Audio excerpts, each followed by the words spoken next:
Hello, this is Mike, NoStressMike.com. I want to tell you a little story.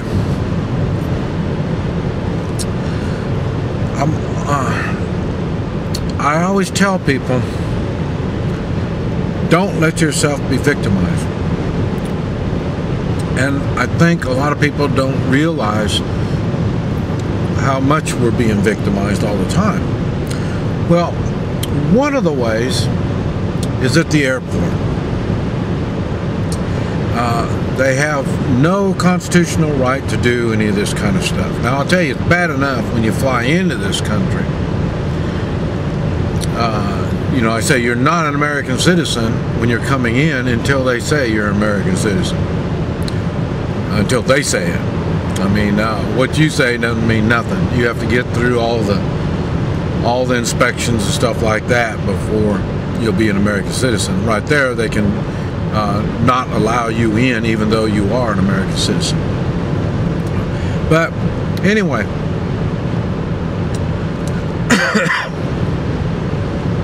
when I travel in a plane, airports, my wife, Anna, she would never be with me.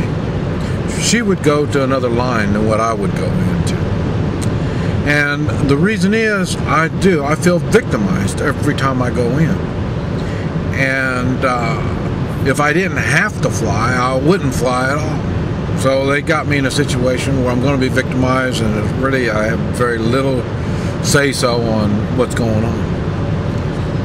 But that doesn't mean I have to go along with it easily. And my wife knows it, so she would, like I say, get into another line. Now what I would do is every time I fly, it's the first time I've ever flown in a plane. The first time. I'm kind of confused. I really don't understand what was going on. And so when I come up there, I just walk right on up, to the security line. I'm gonna, wait in line, and as I get up there, I'm ready to go on through, and then I make them tell me to put my stuff in the tubs, those gray tubs. I make them tell me that. Okay, so I'm moving up to the front of the line, then they tell me, well, then I gotta go back. I turn around, and I have to go back and get me some tubs and all that. So that's getting things kind of mixed up. And so, because see, I don't understand this stuff. So here I am grabbing the tubs, and I'm putting my stuff over there, and then I make them explain to me what am I supposed to put in the tub, and then they tell me everything.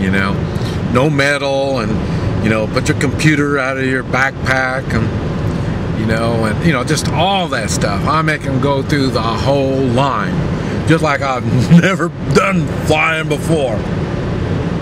Then after all that, I start, and then they tell me, you have to take your shoes off.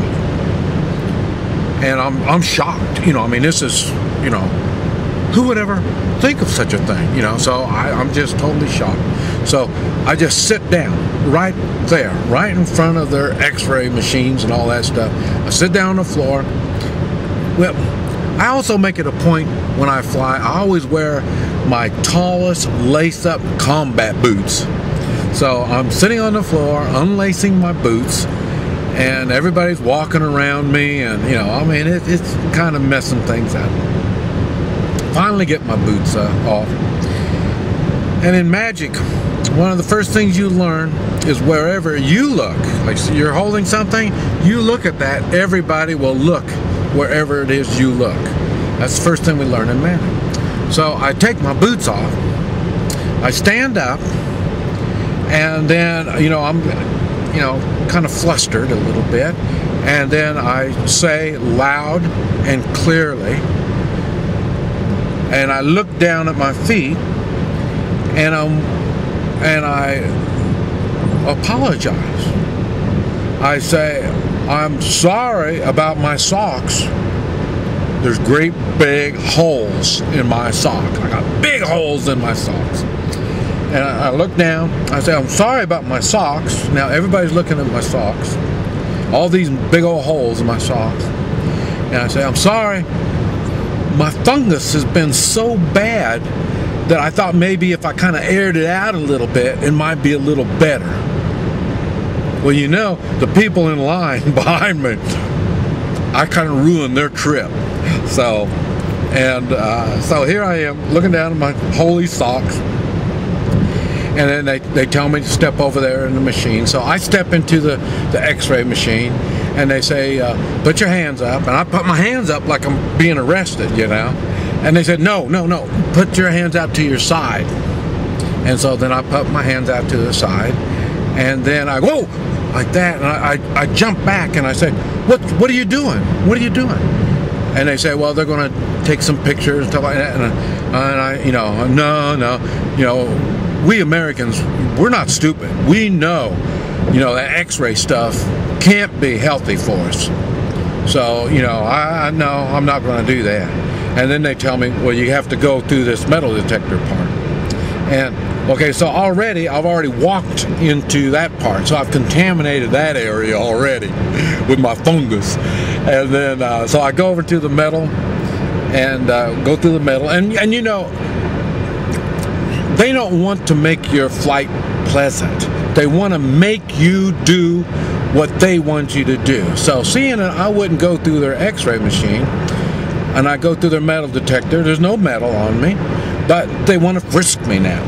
So it's okay, you know. So I go in there and I walk through the machine, nothing. They said step on the footprints, and I step on them. And then they say, put your hands up. And I put my hands up like I'm being arrested again. And then they say, no, put them out to your side. And then they say, well, we're going to have to, you know, do this, do that, and do that, you know. And then just before they're reaching to touch me, then I say, whoa, wait. And I said, would you put on some fresh gloves? I don't know where those gloves have been. And, you know, I mean, if you touch some drugs or something, and now you touch me, well, now I'm going to have that all over me, and I don't want no drug dog sniffing out drugs on me because of wherever your hands have been. Now, this is legal. There's nothing wrong with it. And they do. They change their gloves. No big thing. So then they change their gloves, and then they pat me down. And then, right about then, my bags. You know, I carry stuff that's always funny looking, and besides that, they're trying to show me that if I cooperated a little better, things would be a lot easier on me. So that's why it takes me a long time to get through the system. So, and I say, well, yeah, no problem.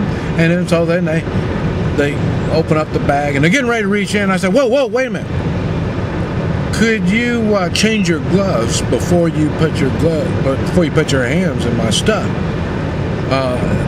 You know, I mean, I don't know where your hands have been, and if you've been touching some drugs, well, you know, so we go through the same routine again. All this is taking time.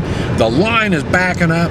People are pissed, and but you know, why would I want to, you know, be victimized? Make it any easier for them to victimize me? So then, you know, that's what happens. I'm slowing this whole line down, and they go through everything and all this stuff. So that's why I make it a point to go in really early, because I know they're going to harass me and make it even worse yet, because I'm not cooperating, even though I've got, you know, kind of mental problems. I'm a little slow and all this kind of stuff. But I teach, if you got 2 or 3 or 4 guys going to rape you, that's what their intent is. Do you just go on and undress and, you know, make it ready for them? I mean, you know, make it easy for them? No. A lot is going to happen between now and what they think is going to be happening. And so that's the same thing that I'm thinking when I'm going to the airport. It's not going to be a simple go in there, might be victimized, and then go on through. It's not going to be like that. I'm going to make them work for it. And if everybody did that, the system would be slowed down so much that they wouldn't be able to victimize everybody. But because we've been trained to go along, even when you know something is wrong, you go along with it. then we go along with it and do it. We let ourselves be victimized. I don't know why. My wife always said that my life is, I make things a little harder through life, and I do. And that's because I refuse to be victimized at any level. But we do need to think of when something is wrong, it's wrong. And don't go along with it. And if nothing else, at least complain about it. I mean, just don't make it easy to be victimized. Stand up for your rights. We have these rights. If we don't use them, we're going to lose them. Like you already know, we're losing a lot of them all the time. Stand up. Stand up and be strong. Act with courage.